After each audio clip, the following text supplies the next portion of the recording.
मिट्टी आख्या भोए नू कोई करम कमा। मैं साह लैना है इको थां खलोते हुए नू रस्ते पा। मैं साह लैना है अखू ओडर सुनिया मैं दिल दे नेड़े रहिंदे ने।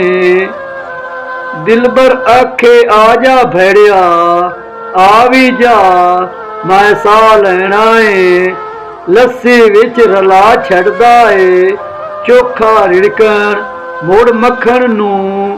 रोसिया मेरी शारग उत्तू पैर हटा।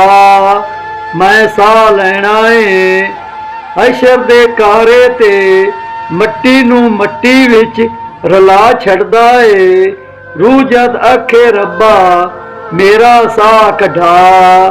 मैं साह लैना है सत सुरां दे अगले पासे अठवां सुर जेड़ा तू है। अठवें सुर अगे झटकू वेला मैनू गा।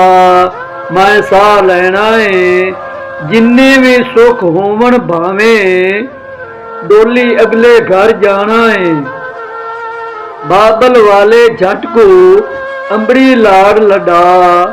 मैं साह लैना है कासद भैड़िया ओदे वाले लहजे विच ना सारी दस मिठियां कौड़ियां अध पदजियां यार लुका।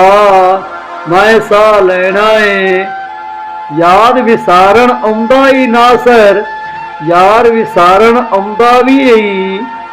की दम पर से मैनू भी ते कुछ समझा। मैं साह लैना है मैं साह लैना है।